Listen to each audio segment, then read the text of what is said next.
రాయదుర్గం మండలంలో రైతన్నులు తీవ్ర కష్టాల్లో కూరుకుపోయారు. ఒకవైపు వర్షాభావం, ఎండిపోతున్న బోర్లు, మరోవైపు ఆకాశాన్నంటిన ఎరువుల ధరలతో కొట్టుమిట్టాడుతున్న రైతులకు ఇప్పుడు పంట బీమా నమోదు పెద్ద శాపంగా మారింది. మండల వ్యాప్తంగా 24 CSC సెంటర్లు ఉండగా కేవలం 6 మాత్రమే పనిచేస్తుండడంతో గంటల తరబడి క్యూలైన్లో నిలబడి రైతులు నరకం చూస్తున్నారు. సర్వర్ సమస్యలు, 4 రోజుల నుండి 5 రోజులు తిరిగినా నమోదు కాకపోవడమేంటని ఆవేదన వ్యక్తం చేస్తున్నారు. కొన్ని సెంటర్లలో అదనపు వసూళ్లకు పాల్పడుతున్న అధికారులు పట్టించుకోవడం లేదని విమర్శలు వ్యక్తమవుతున్నాయి. తిప్పేస్వామి కావలి కొట్టేసి మాట్లాడుతూ, గ్రామాల్లో 10 నుండి 15 మంది సిబ్బందితో సచివాలయాలు, ఆర్బీకేలు నడుస్తున్నప్పుడు పంట బీమా సేవలు అక్కడ ఎందుకు అందించడం లేదంటూ ప్రశ్నించారు.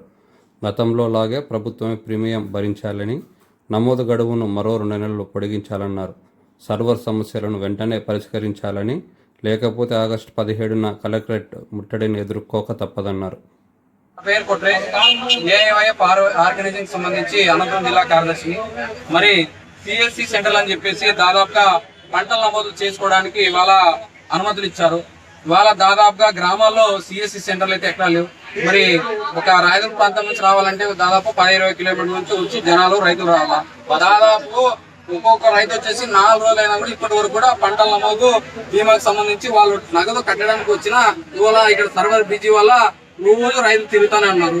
వాళ్ళ పనులు అన్ని వదులుకుని కూడా ఇవాళ రైతులు నానా ఇబ్బందులు పట్టి సిఎస్సి చెట్టు చుట్టూ విపరీతమైనటువంటి తిరుగుతున్నటువంటి సమస్యలు. కొన్ని ఇక్కడ వచ్చి ఏమైనా నమోదు అవుతాయంటే దాదాపు ఇప్పుడు సర్వర్ బిజీ, ఇదొక సెంటర్, మళ్ళీ ఇంకా 2-3 సెంటర్లు ఉన్నాయి. ఇంకోటి ఏమంటే కొన్ని సెంటర్లో వాళ్ళ రైతులకి ఇక్కడ ఉన్నటువంటి అమౌంట్ ఒకటి రైతుల దగ్గర అమౌంట్ వసూలు చేస్తున్నాము ఉంటే ఆ దందా కూడా జరుగుతున్న సందర్భాలు ఉన్నాయి. కొన్ని సెంటర్లో వాళ్ళ నిష్పక్షపాతంగా రైతులకు మేలు చేస్తున్నారు. కానీ ఈ పంటల బీమా సంబంధించి గత వైసీపీ ప్రభుత్వంలో ఏ రైతులు కూడా ఎవరికి ముందు కూడా బీమా సంబంధించి పంటల బీమా ప్రభుత్వమే కట్టుకున్నది. కానీ ఇవాళ కూటమి ప్రభుత్వం వచ్చిన తర్వాత ఇవాళ పంటల బీమా పూర్తిగా ఇవాళ రైతుల మీదకి వేసి పోనీ ఇన్సూరెన్స్ పడుతుందంటే ఇప్పటి వరకు కూడా చాలా మంది రైతులు కూడా ఇవాళ రాయదుర్గం మండలం వ్యాప్తంగా కావచ్చు, ఇతర మండలాలు కావచ్చు, పూర్తిగా ఇవాళ పడిన పరిస్థితి. పంటలకు సంబంధించి ఇన్సూరెన్స్ దాన్ని త్వరితగతిన పంటల ఇన్సూరెన్స్ ఏదైతే పడలేదో దాన్ని కూడా వాళ్ళ ప్రభుత్వం తక్షణమే చర్యలు తీసుకుని రైతులు పడేలాగా చూడాలని సందర్భంగా డిమాండ్ చేస్తున్నాం.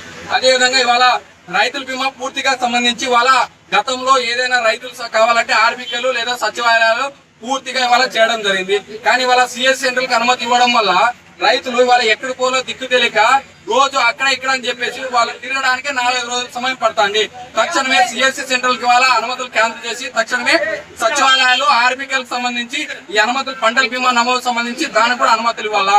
అనుమతులు ఇవ్వని పక్షాన ఇవాళ రైతు సంఘం కావచ్చు, విద్యార్థి యువ సంఘాలు కావచ్చు, అదే కమ్యూనిస్ట్ పార్టీలు అన్ని కూడా కలుపుకొని పెద్ద ఎత్తున కలెక్టరేట్ ఆఫీస్ దగ్గర మరి ఏదైతే ఇవాళ 10 కలెక్టరేట్ ముట్టడి జరుగుతుందో మరి ఆ రోజున పెద్ద ఎత్తున ఉద్యమాలు చేయడానికి కూడా ఇవాళ యువజన సమైక్య కావచ్చు, రైతు సంఘాలు కావచ్చు అందరూ పూనుకుంటాయి. దీనికి రైతులు కూడా పెద్ద ఎత్తున పాల్గొనే అవకాశాలు ఉన్నాయి. తక్షణమే ఏదైతే పంటల బీమా ఉందో దానికి సంబంధించి సచివాలయ, ఆర్బీకేలకి అనుమతులు ఇవ్వాలా. వాళ్ళ రైతులు తిరిగి విసిగి వేసారి ప్రజలకు రానా రకాల ఇబ్బందులు పడుతున్నారు. వాళ్ళకి సంబంధించి ఏదైతే 2023-24 సంబంధించో వాళ్ళ ఇన్సూరెన్స్ తక్షణమే బ్యాంక్ ఖాతాలో నమోదు చేయాలని వాళ్ళ రైతు సంఘం మాధ్యమంలో ఏ పద్ధతి కూడా డిమాండ్ చేస్తున్నాం. పంటల బీమాకు సంబంధించి సిఎస్ సెంటర్ క్యాన్సిల్ చేసి ఆర్బీకేలకి సచివాలయంకి ఇస్తే వాళ్ళ ప్రజలు మేలు చేసినటువంటి కూటమి ప్రభుత్వం అవుతుంది. తక్షణమే ఈ వైపుగా కూటమి ప్రభుత్వం అడుగులు వేయాలని సందర్భంగా డిమాండ్ చేస్తున్నాం.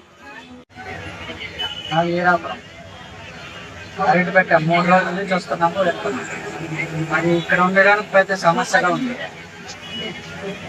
సచివాలయానికి ఆర్బీకేలకి ఇస్తే వేలా నమోదు చేసుకున్నాం. అక్కడ ఇస్తే అక్కడ అనుకూలం బాగుంటుంది. మరి ఇంటి ముందు ప్రభుత్వమే కట్టించుకుంటుంది కదా, మీరేం కట్టలేదు. 4 ఏళ్ళు ఇప్పుడు మాత్రం తిరుగుతున్నారు కట్టడానికి. అసలు మీరు కట్టకపోయినా కూడా ఇబ్బంది. డబ్బులు 24 వచ్చింది, కొంతమందికి రాలేదు. 24 వచ్చింది, కొంతమంది చాలా మందికి వచ్చింది. ఇన్సూరెన్స్ పడలేదు.